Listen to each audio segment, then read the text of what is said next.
வணக்கம் நேர்களே, இது ஷர்மிளா டாக்கீஸ். நான் உங்கள் டாக்டர் ஷர்மிளா. நாளைக்கு மார்ச் 15, நாளைக்கு என்ன நடக்கும் அப்படிங்கிறத நாடே எதிர்பார்த்துக்கிட்டு இருக்கு. அதாவது எலெக்ஷன் கமிஷன் தன்னுடைய அபிஷியல் வெப்சைட்ல ஸ்டேட் பேங்க் ஆஃப் இந்தியா கொடுத்த தரவுகளை வெளியிடுறதுக்கான கெடு நாளையோடைய முடியுது.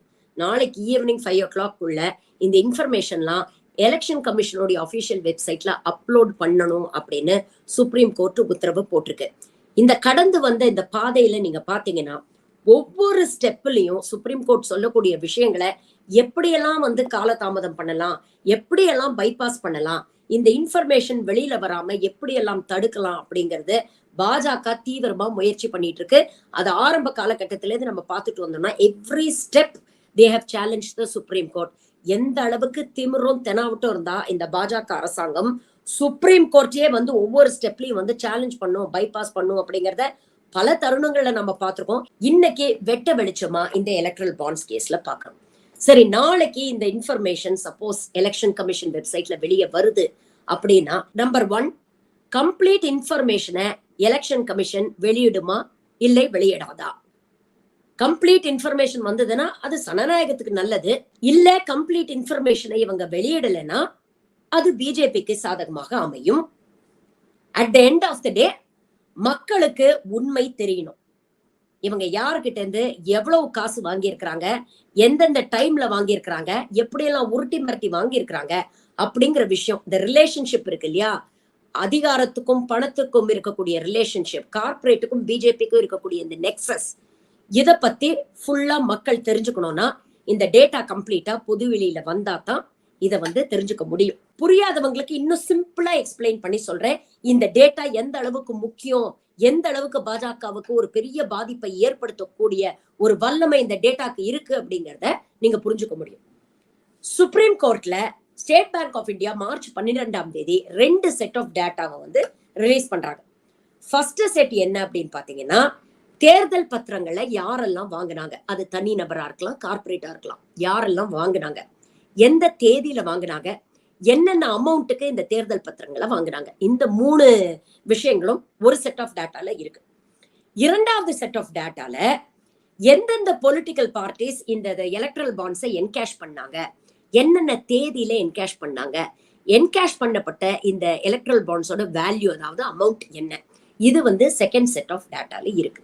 இதுதான் கம்ப்ளீட் டேட்டாவா அப்படின்னு கேட்டீங்கன்னா இல்ல. இதுல இன்னொரு முக்கியமான ஒரு டேட்டா இருக்கு, முக்கியமான ஒரு விஷயம் இருக்கு. அத சுப்ரீம் கோர்ட்ல கொடுக்கறதுக்கு எஸ்பிஐ தொடர்ந்து தயங்குகிறது அப்படிங்கிற ஒரு விஷயத்தையும் நம்ம அந்த லைவ் லா அப்டேட்ஸை நம்ம ஃபாலோ பண்ணோம்னா அது நமக்கு புரியும்.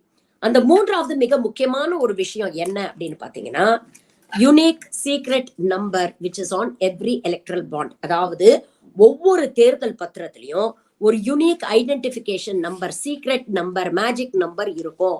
அது சாதாரண கண்ணால நீங்க பாத்தீங்கன்னா உங்களுக்கு தெரியாது. அல்ட்ரா வயலட் லைட்ல பார்த்தா மட்டும்தான் அந்த யூனிக் ஐடென்டிபிகேஷன் நம்பர் தெரியும். அதாவது கிட்டத்தட்ட 22,000 சொச்சம் தேர்தல் பத்திரங்கள் இருக்கு இல்லையா, ஒவ்வொரு தேர்தல் பத்திரத்துக்கும் இதே மாதிரி ஒரு யூனிக் ஐடென்டிபிகேஷன் நம்பர் இருக்கும். அந்த யூனிக் கோட State bank of India Supreme கோர்ட்ல சமர்ப்பிச்சிருக்கா இல்லையா அப்படிங்கிறது நாளைக்கு எலெக்ஷன் கமிஷன்ல இந்த டேட்டா வெளிவரும் பொழுதுதான் உண்மை தெரியும். இந்த யூனிக் கோட் ஏன் இம்பார்ட்டன்ட் அப்படின்னு சொல்றேன்னா, இந்த யூனிக் கோட் இருந்ததுன்னா இந்த செட் 1 டேட்டாவையும் செட் 2 டேட்டாவையும் ஈஸியா மேட்ச் பண்ணிடலாம். அதாவது என்ன கோடு எலக்ட்ரல் பாண்ட்ல இருந்தது, யாரு வாங்கினா, அதே கோடு எந்த எலக்ட்ரல் பாண்டை எந்த பொலிட்டிக்கல் பார்ட்டியை என்கேஷ் பண்ணிருக்கு அப்படிங்கறத மேட்ச் பண்ணாலே எந்த தேதியில வாங்கினது, எந்த பொலிட்டிக்கல் பார்ட்டிக்கு போயிருக்கு அப்படிங்கிறது ரொம்ப தெளிவா நிமிஷத்துல எல்லா டீட்டெயிலையும் நம்மளால எடுத்துட முடியும். சரி, இந்த யூனிக் கோட் இல்லைன்னா இந்த டேட்டாவை மேட்ச் பண்ணவே முடியாதா அப்படின்னு நீங்க கேட்கலாம். இல்ல, மேட்ச் பண்ண முடியும்.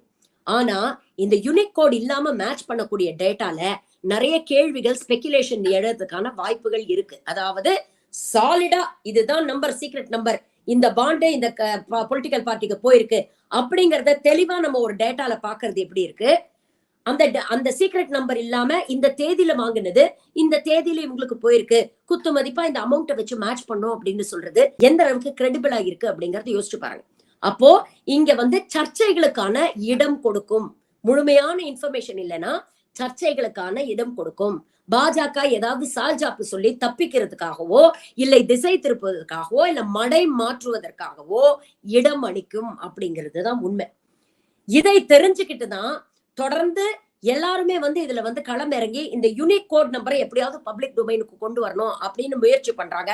ஒரு பக்கம் SBI பாத்தீங்கன்னா இதையே காரணம் காட்டி இந்த யூனிக் கோட் நம்பரை நாங்க எலக்ட்ரானிக் ஃபார்ம்ல ஸ்டோர் பண்ணல, எங்க கிட்ட அது தரவுகளா டேட்டாவா நாங்க ஸ்டோர் பண்ணல. ஸ்டோர் பண்ணாததுக்கு காரணமே இது ஈஸியா வச்சு ஐடென்டிஃபை பண்ணா யாரு டோனர் யாருக்கு போயிருக்குங்கிறது வெளிப்படையா தெரிஞ்சிரும், அது தெரியக்கூடாதுங்கிற நோக்கத்துக்காகத்தான் இதுல நாங்க இதை மெயின்டைன் பண்ணோம், அந்த பிரைவசியை மெயின்டைன் பண்ணோங்கிறதுக்காக எலக்ட்ரானிக் டேட்டா இல்ல அப்படிங்கிற ஒரு காரணத்தை சுப்ரீம் கோர்ட்ல ஸ்டேட் வங்கி சொல்லுது. மாறாக இந்த தேர்தல் பத்திரங்களுக்கு எதிராக வழக்கு தொடர்ந்த அசோசியேஷன் ஆஃப் டெமோக்ராட்டிக் ரிஃபார்ம்ஸும் சரி, பிரசாந்த் பூஷன் போன்ற சீனியர் வக்கீல்களும் சரி, அவங்க என்ன சொல்றாங்கன்னா இதெல்லாம் சும்மா இவங்க சால்ஜாப்பு சொல்றாங்க, கரெக்டா இவங்க கிட்ட எல்லா டீடைல்ஸும் இருக்கும். நீங்க எப்படி 4 மாசம் டைம் கேட்டுட்டு 48 மணி நேரத்துல கொண்டு கொடுக்க முடிஞ்சதோ அதே மாதிரி இந்த டேட்டாவையும் அவங்க சமர்ப்பிக்கணும். இல்லைன்னா மீண்டும் ஒரு முறை ஸ்டேட் பேங்க் ஆஃப் இந்தியா மேல நாங்க கண்டெம்ப்ட் ஆஃப் கோர்ட் கேஸ் போடுவோம் அப்படின்னு சொல்லி அவங்க சொல்றாங்க. எவ்வளவு பேரு எலக்ட்ரல் பாண்டுங்கிற பேர்ல டொனேட் பண்ணிட்டு அரசாங்கத்துக்கிட்ட இருந்து லோன் வேவர் வாங்கி இருக்கிறாங்க, கடனை தள்ளுபடி செய்யற ஒரு வேலையை செஞ்சிருக்கிறாங்க. எவ்வளவு கம்பெனிக்கு நான் பர்ஃபார்மிங் அசெட்ஸ் இருக்கு அப்படின்னு சொல்லி அவங்க வாங்கின கார்பரேட் கடனை இந்த அரசாங்கம் தள்ளுபடி செஞ்சிருக்கு. இதற்கு பிரதிபலனா இந்த கம்பெனிகள் எவ்வளவு எலக்ட்ரல் பாண்டு மூலமா காசை பிஜேபிக்கு டொனேட் பண்ணிருக்கிறாங்க அப்படிங்கிற விஷயங்கள் நமக்கு தெரிய வரும். எவ்வளவு கார்பரேட் கம்பெனி ஓனர்ஸ் இந்த மாதிரி லோனை வாங்கிட்டு அதை திருப்ப கட்டாம எலக்ட்ரல் பாண்டு மூலமா பிஜேபிக்கு டொனேட் பண்ணிட்டு வெளிநாட்டுக்கு ஓடி போயிருக்கிறாங்க. நீரவ் மோடி, மேகுல் சோக்சி மாதிரி இன்னும் எத்தனையோ பேர் இருக்கலாம். அந்த டீடைல்ஸும் நமக்கு ஈஸியா வெளியில கண்டுபிடிக்க முடியும். எவ்வளவு கம்பெனிஸ்க்கு அரசாங்கம் மூலமாக கான்ட்ராக்ட்ஸோ இல்ல லைசன்ஸோ இல்ல ப்ராஜெக்டுகளோ கிடைச்சிருக்கு, இந்த கம்பெனிகள் எவ்வளவு எலக்ட்ரல் பாண்டு மூலமா பிரதிபலனா பிஜேபிக்கு டொனேட் பண்ணிருக்காங்க. அதத்தான் குவிட் ப்ரோ குவோ அப்படின்னு சொல்றாங்க இல்லையா, அதாவது நீ எனக்கு உதவி பண்ணு, நான் உனக்கு உதவி பண்றேன் அப்படிங்கிற அந்த பரஸ்பர டீலிங் இருக்கே, அந்த மாதிரி எவ்வளவு கம்பெனிஸ் இந்த பாஜகவால பெனிஃபிட் அடைச்சிருக்காங்க அப்படிங்கிற தரவுகளை நம்மளால கண்டுபிடிக்க முடியும். எந்தவித லாபமுமே இல்லாத கம்பெனிஸ் எலக்ட்ரல் பாண்டு வாங்கி தேர்தல் பத்திரங்கள் மூலமா பொலிட்டிக்கல் பார்ட்டிஸ்க்கு ஃபண்ட் பண்ணிருக்கிறாங்க அப்படிங்கிற ஒரு தரவு சொல்றாங்க. அப்போ இந்த தரவை நம்ம ஈஸியா இந்த டேட்டாவை வச்சு கண்டுபிடிக்க முடியும். இது இல்லாம ஷெல் கம்பெனிஸ், அதாவது சும்மா பேருக்கு கம்பெனின்னு ஒண்ணு இருக்கும், உண்மையிலேயே அது கம்பெனியா இருக்காது, அதனாலதான் அந்த ஷெல் கம்பெனி அப்படின்னு சொல்றாங்க. இப்படிப்பட்ட ஷெல் கம்பெனிஸ் நிறைய எலக்ட்ரல் பாண்ட்ஸ் வாங்கி பாஜகவுக்கு டொனேட் பண்ணிருக்கிறாங்க அப்படிங்கிற விஷயத்தையும் அவங்க வெளியிட்டு இருக்காங்க. ஏற்கனவே அதானியோட ஹிண்டன்பர்க் ரிப்போர்ட்லயே இது போன்ற ஷெல் கம்பெனிஸ் எல்லாம் அதிகம் மேனேஜ் பண்றது ஒரு சைனாக்காரன் அப்படின்னு சொன்னாங்க. அப்ப நாட்டுல இருக்கக்கூடிய மக்களுக்கு தேசபக்தி பாடம் எடுத்துட்டு சைனாக்காரன் மேனேஜ் பண்ற ஷெல் கம்பெனி மூலமா பாஜக நிதி வாங்குதுன்னா இவங்க எவ்வளோ பெரிய தேசபக்தர்கள் அப்படிங்கிற விஷயம் எல்லாம் வெளியில வந்துடும். அன்பார்ச்சுனேட்லி அப்போசிஷனும் இதுல பெருசா இன்ட்ரெஸ்ட் காட்ட மாட்டேங்கிறாங்க. ஏன்னா இவங்களுக்கும் நிறைய டொனேஷன் வந்திருக்கு. பாஜகவுக்கு டொனேட் பண்ண அதே கார்பரேட்ஸ் இவங்களுக்கும் ஓரளவுக்கு டொனேட் பண்ணியிருக்கிறாங்க. ஆனா வேல்யூ பாத்தீங்கன்னா இது எங்கேயோ இருக்கு, அது எங்கேயோ இருக்கு. இருந்தாலும் நமக்கும் வந்திருக்கே அப்படிங்கறதுனாலதான் எதிர்கட்சிகளும் வாயை மூடிட்டு இதை பெருசு பண்ணாம இத பத்தி அதிகம் பேசாம இருக்காங்க. உண்மையிலேயே சனநாயகம் காப்பாற்றப்பட வேண்டும்னு நினைக்கக்கூடிய அசோசியேஷன் ஆஃப் டெமோக்ராட்டிக் ரிஃபார்ம்ஸ் மாதிரி சிவில் சொசைட்டில இருக்கக்கூடிய ஆர்கனைசேஷன் சேர்ந்து பிரசாந்த் பூஷன் போன்ற சீனியர் அட்வொகேட்ஸ் எல்லாரும் சேர்ந்து இந்த விஷயத்தை விடாம புடிச்சுக்கிட்டு இதுல இருக்கக்கூடிய உண்மைகளை வெளியில கொண்டு வரதுக்கான முயற்சிகள்ல ஈடுபடுறாங்க. அதுவும் எலெக்ஷன் முன்னால கொண்டு வரணும் அப்படின்னு. நான் சொன்ன மாதிரி பாஜக ஒவ்வொருத்திலையும் கேட் போடுதுன்னு சொன்னேன் இல்லையா, நேத்து லேட்டஸ்டா ஒரு கேட் என்ன போட்டிருக்காங்க அப்படின்னு பாத்தீங்கன்னா, சுப்ரீம் கோர்ட்டோடைய பார் அசோசியேஷன் இருக்கு. இந்த சுப்ரீம் கோர்ட்டோடைய பார் அசோசியேஷனோட தலைவர் பிரசிடென்ட், அவர் பேர் ஆதிஷ் சி அகர்வாலா. இவர் நேரடியா ஜனாதிபதிக்கு ஒரு லெட்டர் எழுதுறாரு. என்ன லெட்டர் எழுதுறாரு, இந்த எலக்ட்ரல் பாண்டோடைய தரவுகள் இந்த டீடைல்ஸ் எல்லாம் எலெக்ஷன் கமிஷன் வெளியிட்டுருச்சுன்னா இது கார்பரேட்டுகளுக்கு ஒரு பெரிய அநியாயமா போயிடும். ஏன்னா எலக்ட்ரல் பாண்ட் வாங்குற நேரத்துல இந்த இன்ஃபர்மேஷன் எல்லாம் பொது வெளியில விடமாட்டோம், இதெல்லாம் ரொம்ப கான்பிடென்ஷியலா இருக்கும் அப்படிங்கிற ஒரு உத்தரவாதத்தை கொடுத்துதான் இந்த எலக்ட்ரல் பாண்ட் ஸ்கீமையே இந்த அரசாங்கம் கொண்டு வந்துச்சு. அப்ப இப்ப இந்த டீடைல்ஸ் எல்லாம் வெளியில மக்களுக்கு தெரிஞ்சு போச்சுன்னா அது நாம கார்பரேட்டுகளை ஏமாத்துவது போல் இருக்கும். அதனால பிரசிடென்ட் தயவு செஞ்சு இதுல தலையிட்டு இந்த ஜட்ஜ்மெண்ட்டை ஸ்டே பண்ண சொல்லணும். இந்த ஜட்ஜ்மெண்ட்டை நிறுத்தி வைக்கணும், இந்த டீடைல்ஸ் எலெக்ஷன் கமிஷன் வெப்சைட்ல வரக்கூடாது அப்படின்னு இந்த ஆளு ஜனாதிபதிக்கு லெட்டர் எழுதுறாரு. இதுல வேடிக்கை என்னன்னு பாத்தீங்கன்னா, ஆர்டிகல் 143 ஆஃப் த கான்ஸ்டிடியூஷன் படி பிரசிடென்ட்டுக்கு இந்த அதிகாரமே இல்ல. அவங்களுக்கு ஏதாவது டவுட் இருந்தா சுப்ரீம் கோர்ட் கிட்ட ஒப்பீனியன் கேட்கலாம், அவ்வளவுதான். மத்தபடி அவங்க சுப்ரீம் கோர்ட்டோடைய டிசிஷனை ஓவர் ரைட் பண்ணி எல்லாம் இந்த மாதிரி முடிவுகள்லாம் எடுக்க முடியாது. அதுக்கு அவங்களுக்கு அதிகாரமும் கிடையாது. இது எப்படி சுப்ரீம் கோர்ட் பார் அசோசியேஷனோட பிரசிடென்ட் இவ்வளவு பெரிய ஒரு லாயர் அவருக்கு தெரியாம போச்சு அப்படிங்கிறது தான் கேள்வி. அதுதான் வேடிக்கை.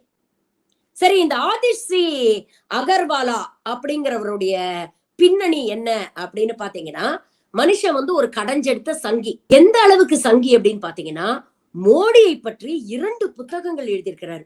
ஒண்ணு Narendra Modi charismatic and visionary statesman, அதாவது நல்ல தொலைநோக்கு பார்வை கொண்ட ஒரு ஆக்கர்ஷணமிக்க ஒரு தலைவன் அவரு அப்படின்னு அவரை பத்தி ஒரு புக் இவர் எழுதியிருக்கிறாரு.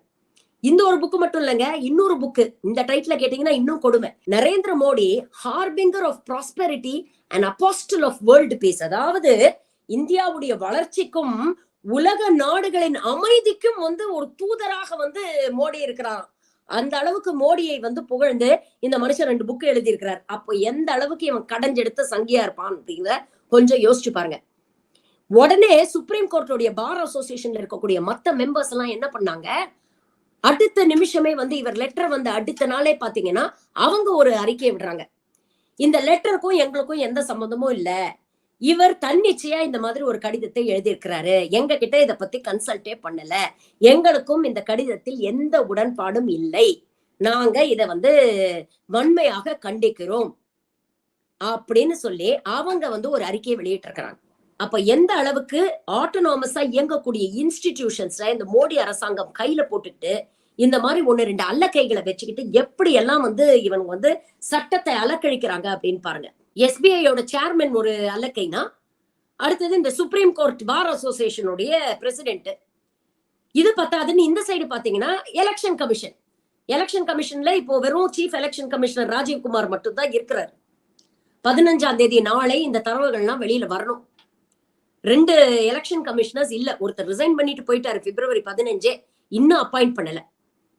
இன்னொருத்தர் எனக்கு இந்த வம்பே வேணாம், உங்க சங்காப்தமே எனக்கு வேணாம் அப்படின்னு சொல்லி என்ன பிரஷரோ என்ன காரணமோ என்னமோ தெரியல, அவரும் ரிசைன் பண்ணிட்டு போயிட்டார். ரிசைன் பண்ணி போய் 48 மணி நேரத்துக்கு மேல ஆகுது. இன்னும் அவர் ஏன் ரிசைன் பண்ணாரு அப்படிங்கிறதுக்கான காரணத்தை அவரும் வெளியில சொல்லல, அரசாங்கமும் காரணத்தை வெளியிடல. நைட்டோட நைட்டா பிரசிடென்ட்டுக்கு, சீஃப் எலெக்ஷன் கமிஷனர் கூட சொல்லல, நைட்டோட நைட்டா பிரசிடென்ட்டுக்கு ரெசிக்னேஷன் லெட்டர் அனுப்பிச்சு அந்த அம்மா அதை உடனே அக்செப்ட் பண்ணிட்டு அவரை ரிலீவ் பண்ணி விடுறாங்க. நாளைக்கு இந்த தரவுகள் வெளியில வருமா, இனி வரும் இந்த அடுத்த வாரம் ஒரு வாரத்துக்குள்ள இந்த 2 எலெக்ஷன் கமிஷனர்ஸோட அப்பாயின்மெண்ட்டை மோடி அரசாங்கம் செய்யுமா? அப்படியே செஞ்சா யாரை இவங்க எலெக்ஷன் கமிஷனரா அப்பாயிண்ட் பண்ண போறாங்க, இவங்களுக்கு வேண்டியவங்களா அப்படிங்கிற ஒரு கேள்வி வருது. இதையும் எதிர்த்து அசோசியேஷன் ஆஃப் டெமோக்ராட்டிக் ரிஃபார்ம்ஸும் பிரசாந்த் பூஷன் போன்றவர்களும் சுப்ரீம் கோர்ட்ல வழக்கு தாக்கல் பண்ணியிருக்கிறாங்க. சுப்ரீம் கோர்ட்டுடைய தீர்ப்பை மீறி இவங்க ஒரு அமெண்ட்மெண்ட் பில்ல ஒண்ணு பாஸ் பண்ணி 146 எம்பிஸ சஸ்பெண்ட் பண்ணதுக்கு அப்புறம் யாருமே இல்லாத பார்லிமெண்ட்ல இவங்களா இதை பாஸ் பண்ணிக்கிட்டு இன்னைக்கு சிஜேஐயே இந்த குழுவுல எலெக்ஷன் கமிஷனர் சூஸ் பண்ணக்கூடிய அந்த குழுவுல 3 நபர் குழுவுல CJI chief justice of India இருக்கக்கூடாதுன்னு தூக்கி வெளியில அடிச்சிருக்காங்க. அப்ப எந்த அளவுக்கு சுப்ரீம் கோர்ட்டை பாஜக அரசாங்கம் எந்த அளவுக்கு திமிரும் தென்னாவட்டும் இருந்தா சுப்ரீம் கோர்ட் அசால்ட் பண்ணுவாங்க அப்படிங்கறத யோசிச்சு பாருங்க. ஒவ்வொரு ஸ்டெப் ஆஃப் த வேலையும் நீங்க என்ன சொல்றது நாங்க என்ன கேட்கறது அப்படிங்கிற ஒரு அரகண்ட் ஆட்டிடியூடோட தான் இந்த அரசாங்கம் சுப்ரீம் கோர்ட்டுடைய தீர்ப்புகளையே சுப்ரீம் கோர்ட்டுடைய டைரக்ஷன்ஸையே அணுகுது அப்படிங்கறத நம்மளால பார்க்க முடியுது. அப்படி இருக்கக்கூடிய அரசாங்கம் நாளைக்கு மார்ச் 15 இந்த தரவுகள் எல்லாம் வெளியில விடுமா அப்படிங்கிற ஒரு கேள்வி இருக்கு. அப்படியே தரவுகள் வெளியில வருதுன்னே வச்சுப்போம், முழுமையான தகவல்கள் வருமா அப்படிங்கிற கேள்வியும் இருக்கு. நாளைக்குள்ள, அதாவது இந்த 24 மணி நேரத்துல நிச்சயமா ஏதாவது ட்விஸ்டோ டர்னோ அதிரடியோ நாம பாஜக தரப்புல இருந்து கண்டிப்பா எதிர்பார்க்கலாம். எனக்கு திருட்டு பசங்க கண்டிப்பா எதையாவது யோசிச்சு வச்சிருப்பாங்க.